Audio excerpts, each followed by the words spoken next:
महाभारत के युद्ध के बाद से लेकर परीक्षित के राजा बनने तक की कहानी अत्यंत महत्वपूर्ण और रोचक है। यह कहानी महाभारत के उत्तर पर्व और पुराणों, विशेषकर भागवत पुराण में वर्णित है।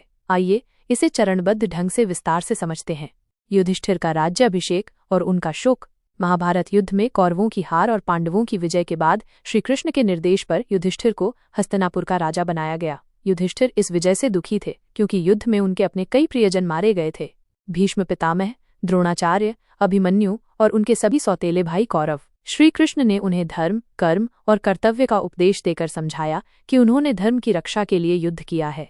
परीक्षित का जन्म और श्रीकृष्ण द्वारा रक्षा। युद्ध के बाद अश्वत्थामा ने बदला लेने के लिए पांडवों के वंश को समाप्त करने का प्रयास किया। उसने उत्तरा, अभिमन्यु की पत्नी के गर्भ में पल रहे बच्चे परीक्षित को मारने के लिए ब्रह्मास्त्र छोड़ दिया। श्रीकृष्ण ने अपने दिव्य सुदर्शन चक्र और योग शक्ति से उस गर्भ की रक्षा की। इस कारण परीक्षित को जन्म से ही श्रीकृष्ण रक्षित कहा गया। परीक्षित, जिसे परीक्षा के द्वारा सुरक्षित किया गया। भीष्म पितामह का देहत्याग। भीष्म पितामह ने शरशैया पर लेटे हुए उत्तरायण, सूर्य के उत्तर दिशा की ओर जाने का काल की प्रतीक्षा की। युधिष्ठिर ने उनसे राज्य, धर्म, नीति और जीवन के विभिन्न पहलुओं पर प्रश्न किए। भीष्म ने विस्तार से उत्तर दिए, जो भीष्म पर्व और उत्तर पर्व में वर्णित हैं।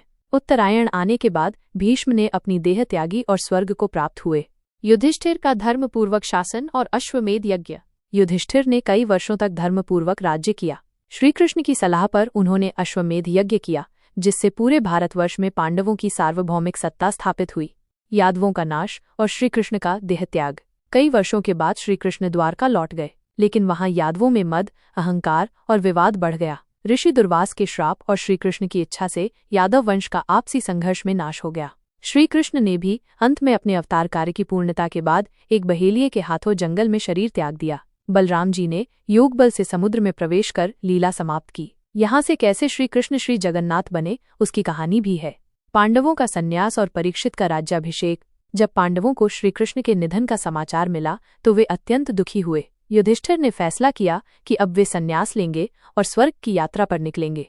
उन्होंने राज्य परीक्षित को सौंप दिया, जो उस समय युवा और बुद्धिमान थे। इस प्रकार परीक्षित हस्तिनापुर के राजा बने। राजा परीक्षित का शासन और कलियुग का आरंभ। परीक्षित एक न्यायप्रिय, धर्मनिष्ठ और श्रीकृष्ण भक्त राजा थे। उनके शासनकाल में कलियुग का प्रभाव धीरे धीरे फैलने लगा था। आगे चलकर परीक्षित को श्रृंगी ऋषि के श्राप से तक्षक नाग द्वारा काटे जाने की कथा आती है, जिससे भागवत पुराण की कथा आरंभ होती है, जहां शुकदेव जी उन्हें श्रीमद् भागवत सुनाते हैं। यहाँ से आप अगर हर कहानी को जानेंगे तो भारत के गौरव गाथा और इतिहास भी जान सकते हैं। मिलते हैं अगली कहानी के साथ। चैनल को सब्सक्राइब करें और अच्छा लगा है तो शेयर करें। धन्यवाद। जय श्री कृष्ण, जय भारत माता।